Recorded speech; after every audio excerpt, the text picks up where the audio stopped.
Mais ne retournez pas à la chaîne de résumé du film aujourd'hui.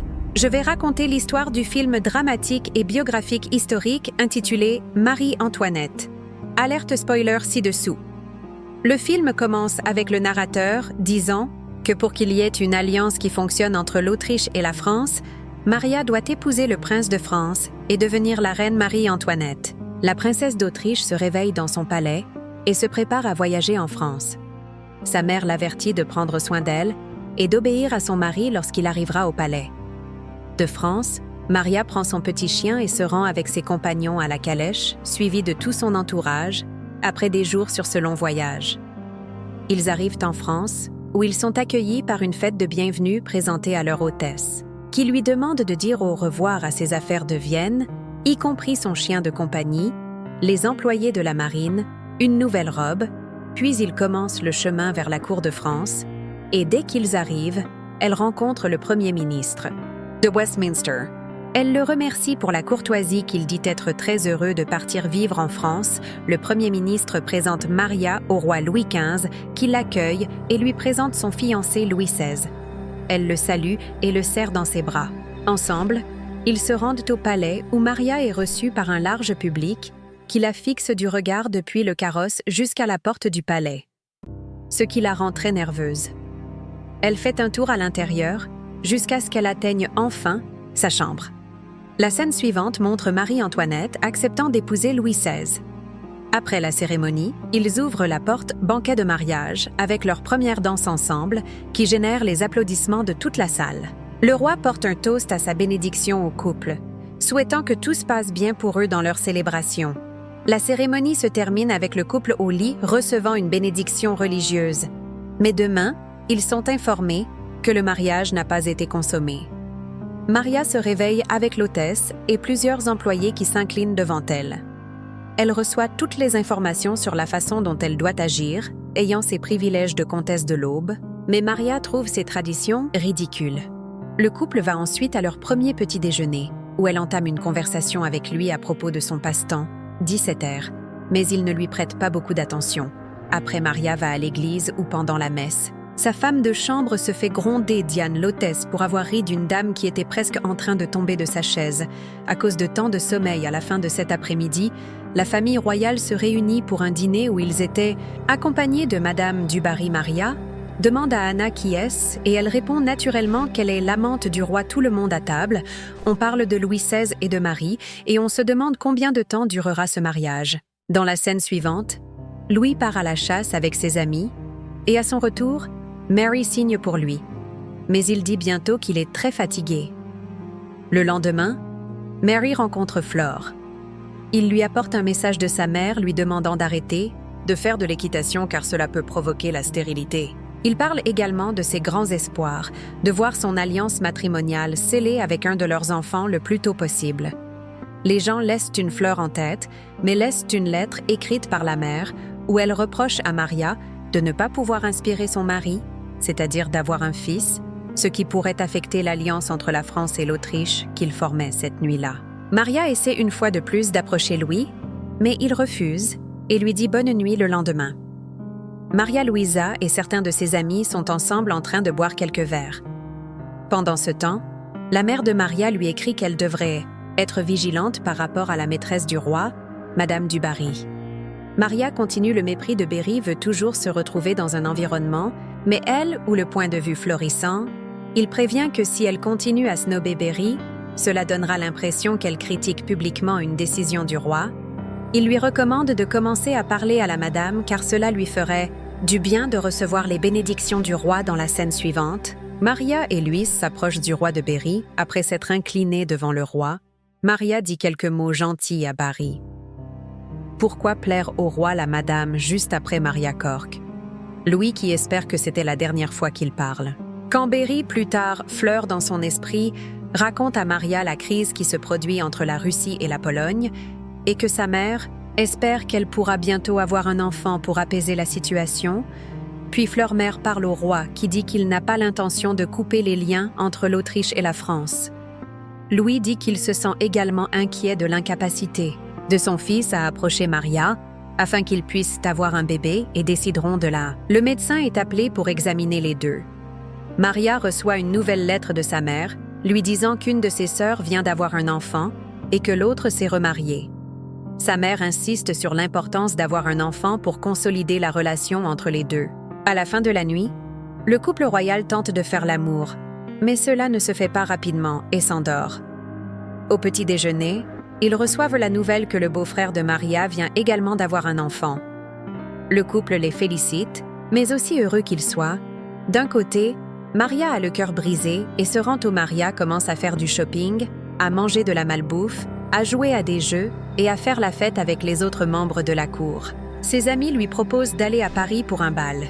Ils prennent une calèche et se rendent à Paris pour l'événement, portant un masque pour dissimuler leur identité.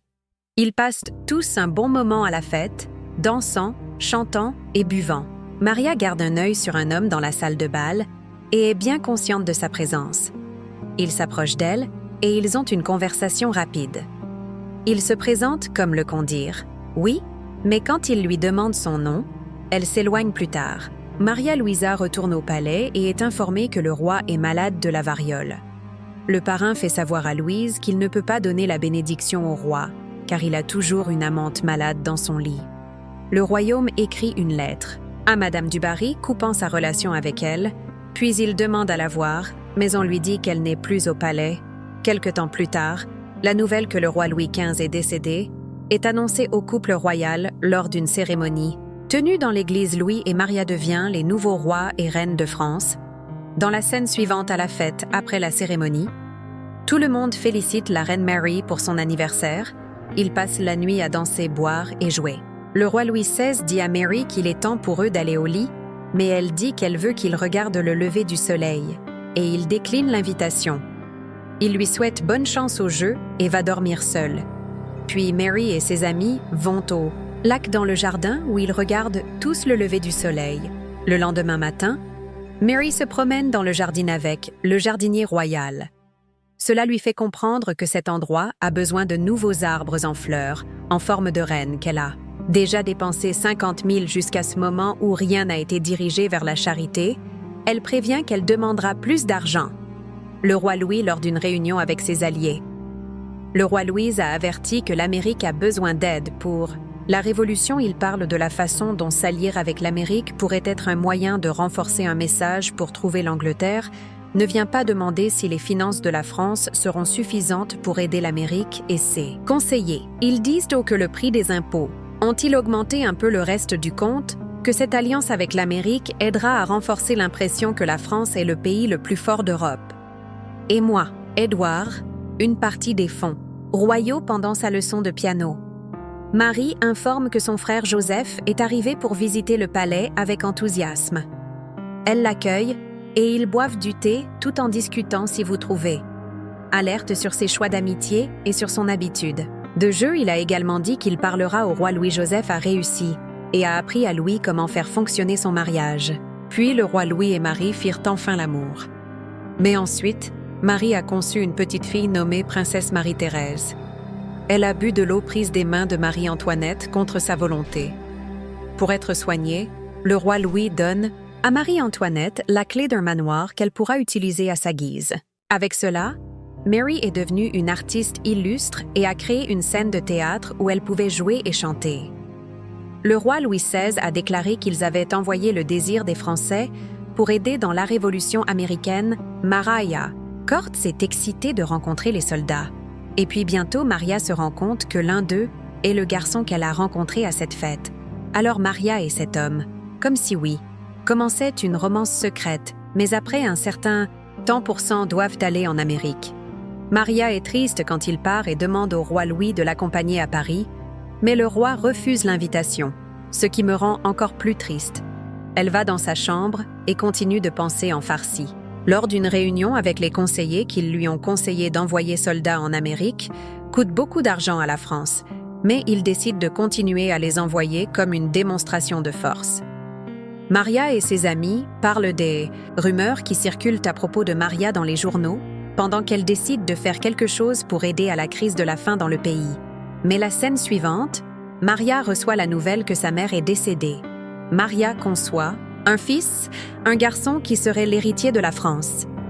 Mais même avec le fait qu'elle a réussi à donner naissance à un enfant mâle, les citoyens français, avec le critique, les dépenses énormes de Mary, qui lui ont valu le surnom de Madame. Déficit, alors elle commence à se soucier moins de sa vie personnelle et commence à se concentrer davantage sur le temps qu'elle passe avec sa famille. Plus tard, le roi et la reine sont informés que la Bastille a été renversée par une masse de personnes, à condition que cela ait amené le couple royal avec la série L vers un endroit plus sûr. Ignorant cette recommandation, ils décident de rester ensemble dans le palais de la reine. Mary dit au revoir à ses amis qui ont fui le palais à la recherche d'un endroit plus sûr. Le couple est une fois de plus invité à fuir, mais ils restent fermes dans leur décision de rester cette nuit. Le palais a été envahi une fois pour toutes par la foule féroce et ils décident de partir immédiatement. Maria ouvre la fenêtre et fait face à la foule en colère. Pendant un moment, tout le monde reste silencieux pour voir ce qu'elle va faire. La reine entre eux avec le roi n'en peut plus. On continue d'entendre la foule crier au matin « Le roi là, reine !» et c'est tous les gens du palais, et ils commencent à se diriger vers toi. Larry, le film se termine avec la chambre de la reine, totalement détruit et tout son luxe étant perdu. Merci d'avoir regardé, n'oubliez pas de vous abonner et de laisser votre like, quoi de neuf?